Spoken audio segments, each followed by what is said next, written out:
Hi guys, welcome back to my channel. So you're wondering who actually defeated the Persians and how, in history of course. And tonight we're going to go over this and see who actually managed to defeat the Persians and how they did it. So let's start. So I guess the first thing we have to know that is the fact that Persian Empire was a big empire actually, starting from all the way from India to modern day Greece. uh, they got a lot of different civilizations under control, and they split it this big area into different provinces, and uh, they got those guys called satraps, and they were actually governing each provinces for the Persian empires, and they were collecting taxes, and they didn't have any problem with money, I guess, back then. So throughout the history, they were fighting in different battlegrounds, and so they didn't actually got into a lot of troubles because they were just winning most of the time. But there are two cases where their enemies actually managed to defeat the Persians, and we're going to learn that tonight. Okay, let's start. The first thing is, of course, Alexander the Great. Alexander the Great was about 7 or 8 year old or something like that, and he saw that Persian army actually destroyed the temple in Athens, and they fired up the city, and they destroyed a lot of places. And at that time, Alexander the Great, as a kid, actually decided that one day I'm going to do the same to them. So this is the starting point.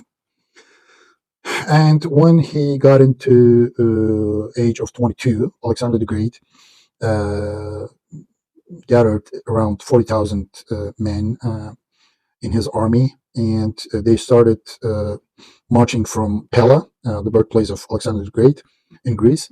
And as you know, they went all the way to India, and they conquered completely the Persian Empire, and killing also Persian kings. Actually, they didn't kill, but generals in Persian army, they decided to kill the king. Maybe Alexander the Great will not follow them, but Alexander the Great actually honored the king, and he said any king should be buried in the capital city. So he got the king all the way to Persepolis, the capital city of Persian Empire, and buried him there too. Alexander the Great did this, but Persian generals killed the king.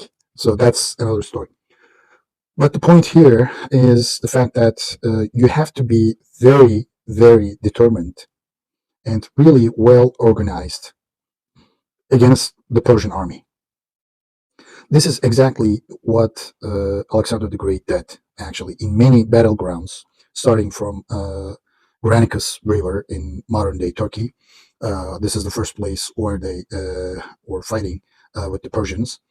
And in many cases, Alexander the Great and their men, they were just crazy. They were just so determined, that so focused also. And Persian army was just can't stand. So Alexander the Great conquered completely this big empire.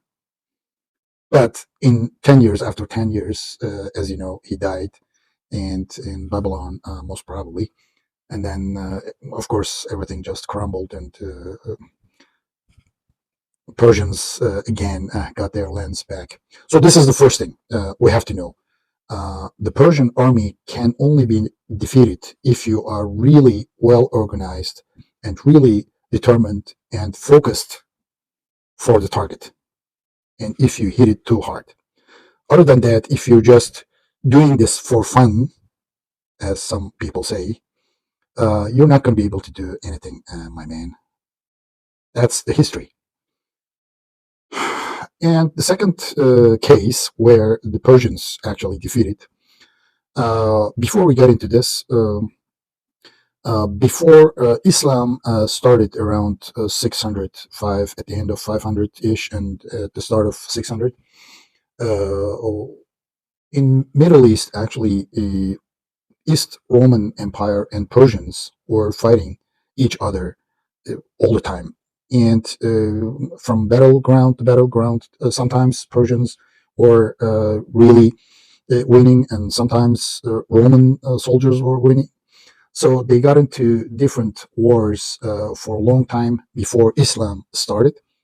And both Roman and Persian empires completely exhausted and completely broke monetarily, and as a civilization completely collapsed. And the final fist came from Arab Muslims. They didn't do actually much because they were not big empire, or they didn't have great, really big armies or things like that. But those two empires were so exhausted during all these wars, meaningless wars. At the end, the only one hit was enough for the Persians. So that was the end of the Persian Empire with Arab Muslims. So this is the second thing. So what we can learn from this second case is the fact that if they are not exhausted financially, culturally, and also totally as a country, you're not going to be able to defeat the Persians. History actually tells us a lot about these civilizations, and if anybody today wants to defeat the Persians, they should, I guess, first analyze their civilizations and look how they can do that. Otherwise, just doing things for fun is not enough, my man. This is no way to do this type of stuff. Have a nice night.